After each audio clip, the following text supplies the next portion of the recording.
ज्येष्ठ मास की पूर्णिमा का व्रत हमें कब करना है। और ज्येष्ठ मास की पूर्णिमा को ही बड़ पूर्णिमा के नाम से जाना जाता है।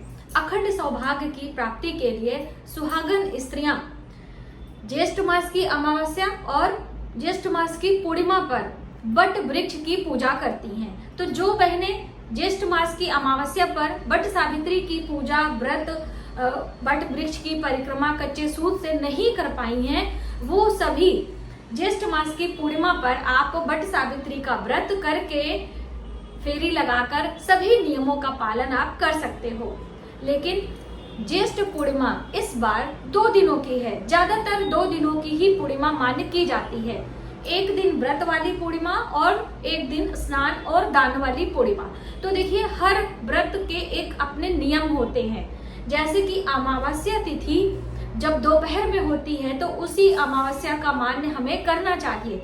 उसी प्रकार से पूर्णिमा तिथि का ये नियम है कि जब चंद्रोदय के समय यानी कि चंद्र व्यापनी तिथि मान्य की जाती है, उसी पूर्णिमा के दिन हमें व्रत करना चाहिए। अब देखिए, क्योंकि चंद्र की पूजा की जाती है, चंद्रमा अपनी 16 कलाओं से पूर्ण होते हैं पूर्णिमा तिथि पर। भगवान चंद्र को अर्घ देकर माता लक्ष्मी की भी पूजा उसके साथ में बहुत ज्यादा हमारे लिए फलीभूत होती है। और व्रत का जो स्नान और दान का नियम है वह दूसरे दिन सूर्य व्यापनी तिथि में किया जाता है, क्योंकि जब पहले दिन चंद्र व्यापनी तिथि पर चंद्रमा 16 कलाओं से पूर्ण होते हैं और जो हमारी पवित्र नदियां होती हैं उनमें चंद्रमा की रोशनी पड़ती है सीधा, तो उनका जल हमारे लिए अमृत के समान हो जाता है। इसीलिए दूसरे दिन की पूर्णिमा पर पवित्र नदियों में स्नान और स्नान के बाद दान की बात कही गई है। तो अब संशय है कि हम व्रत कब करें, पूर्णिमा तिथि की शुरुआत कब हो रही है और कब होगी समाप्त पूर्णिमा, आइए पहले यही जानते हैं। तो 10 जून को सुबह सवेरे 11:35 पर पूर्णिमा हमको मिल रही है। और पूर्णिमा समाप्त कब हो रही है? 11 जून को दोपहर 1:13 पर पूर्णिमा समाप्त हो जाएगी। यानी कि जब हम दूसरे दिन की बात करते हैं 11 जून की, तो शाम को जब चंद्र उदय होगा तब हमको पूर्णिमा नहीं मिलने वाली है। तो इसलिए आप सभी यदि पूर्णिमा तिथि का व्रत करते हैं या पहली बार करना चाहते हैं तो 10 जून को ही करना आपके लिए उत्तम होगा। 10 जून को हम व्रत करेंगे दिन भर। बहुत सारे लोग भगवान शिव की पूजा उपासना करते हैं और बहुत सारे लोग भगवान विष्णु की पूजा उपासना करते हैं। और अखंड सौभाग्य की प्राप्ति के लिए जो सुहागन स्त्रियां वट वृक्ष की पूजा करती हैं वो लोग 10 जून को ही करेंगे। ठीक है, ये आपके लिए ज्यादा अच्छा होगा उसी दिन व्रत और वट वृक्ष की परिक्रमा करना। अब देखिए, जो दान पुण्य की चीजें हैं वो आप 10 को भी दे सकते हैं वट वृक्ष की परिक्रमा वाला, और 11 को भी आप दे सकते हैं। और सत्यनारायण की कथा भी सुनते हैं तो आप सत्यनारायण की कथा दोनों दिन सुन सकते हैं, क्योंकि देखिए 11 साढ़े 11 बजे से आपको मिल जा रहा है, तो आप दोपहर के समय 10 को और 11 को दोनों दिन ही कथा सुन सकते हैं। और यदि आप अपने बच्चों को, जैसे कि हर वीडियो में मैं बताती हूँ कि हर 10 से 12 साल के बच्चों को आपको गले में चांदी की चेन पहना के रखनी होती है। और चेन पहनाने का सही समय होता है पूर्णिमा तिथि का, क्योंकि जो चांदी होती है वो चंद्र ग्रह से संबंध रखती है और उसकी जो तासीर हम बात करें तो शीतलता प्रदान करती है। और माँ यदि पहनाती है, माता का भी संबंध चंद्रमा से देखा जाता है। तो इसीलिए पूर्णिमा तिथि पर यदि हम अपने बच्चों को चांदी की चेन गले में पहनाते हैं तो उनका चंद्रमा स्वतः ही अच्छा होता है। जिनकी बर्थ चार्ट में ऐसी प्रॉब्लम हो वो जरूर करें। और यदि आपको कुछ भी नहीं पता है तो भी आप कर सकते हैं, इससे कोई आपको साइड इफेक्ट नहीं होने वाला है। और यदि आपकी माता नहीं है तो माता समान किसी भी स्त्री से, आप अपनी मामी से, आप अपनी मासी से, आप अपनी नानी से ये उपहार के स्वरूप लेकर अपने गले में पहन सकते हैं। ठीक है, और आप चांदी की चेन उपहार में दे भी सकते हैं। ये बहुत इंपॉर्टेंट है दोस्तों, इसलिए मैंने आपको इसमें मेंशन किया है। अब जो लोग पूर्णिमा तिथि का व्रत करते हैं वो लोग भोजन की बात करते हैं कि हमें क्या खाना चाहिए। तो देखिए, किसी भी व्रत में जब तक आपकी पूजा ना हो जाए तब तक आपको कुछ भी नहीं खाना चाहिए। कोई चाय, कोई गुनगुना पानी, कोई दवाइयाँ नहीं लेनी चाहिए। अब अगर आपका स्वास्थ्य अच्छा नहीं है, आपको बासी मुंह जैसे कि थायराइड की, या फिर हम बात करें कोई ऐसी दवा होती है जो सुबह उठते ही हमें लेना होता है, तो एक अलग बात है, वो कंडीशन हो जाता है। लेकिन नियम बीमार लोगों के लिए नहीं होता है, नियम स्वस्थ लोगों के लिए होता है।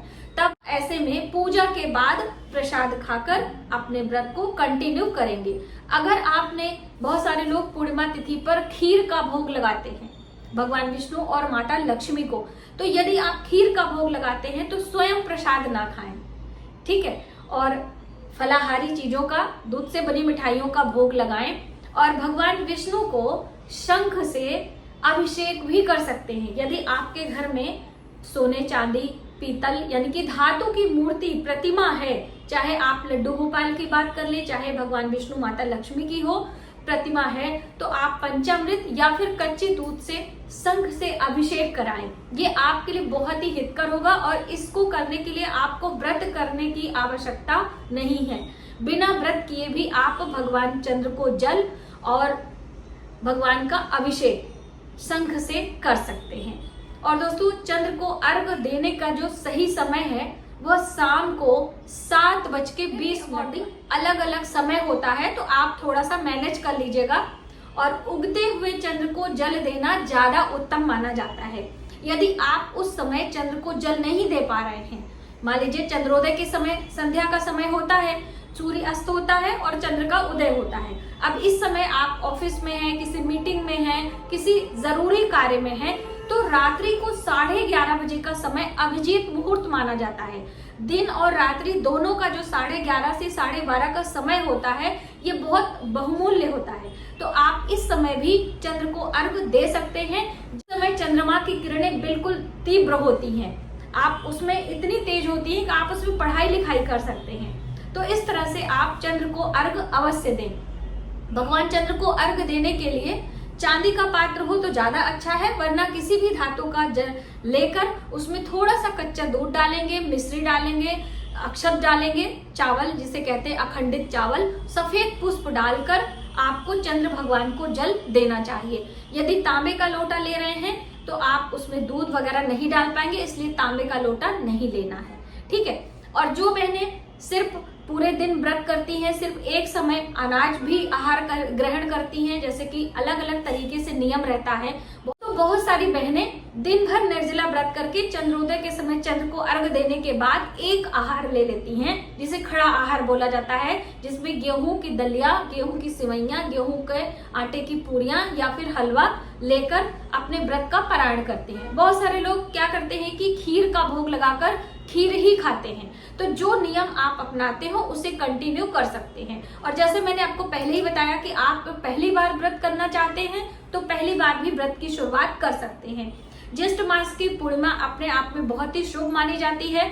और दोस्तों, इस दिन श्रृंगार की सामग्री दान करना चाहिए। जैसा कि मैंने आपको बताया कि अखंड सौभाग्य की प्राप्ति के लिए सुहागन स्त्रियां वट वृक्ष की पूजा करती हैं। तो ज्येष्ठ अमावस्या पर आप एक थाली भोजन, उसके साथ में कुछ श्रृंगार की सामग्री, दक्षिणा, फल, मिठाई करके यदि किसी ब्राह्मणी को दान देते हैं, मतलब ब्राह्मण को या ब्राह्मणी को, तो आपके अखंड सौभाग्य में वृद्धि होती है। और दोस्तों, अखंड सौभाग्य का अर्थ पूरे हमारे घर परिवार से होता है, जिसमें कि आपके धन में बरकत, जिसमें कि आपके पति की दीर्घ आयु, आपकी संतान का भविष्य उज्जवल, सारी चीजें आ जाती हैं। तो आप इन छोटी छोटी बातों का ध्यान रखते हुए पूर्णिमा का व्रत करके शुभ मुहूर्त में स्नान और दान करके व्रत का बस इतना ही। यदि हमारी जानकारी आपको थोड़ी सी भी हेल्पफुल लगे तो प्लीज वीडियो को ज्यादा से ज्यादा लोगों में शेयर करें, आने वाली वीडियो के लिए सब्सक्राइब करें। मिलते हैं एक नई जानकारी के साथ नए वीडियो में, तब तक आप अपने परिवार का ख्याल रखें। जय माता दी।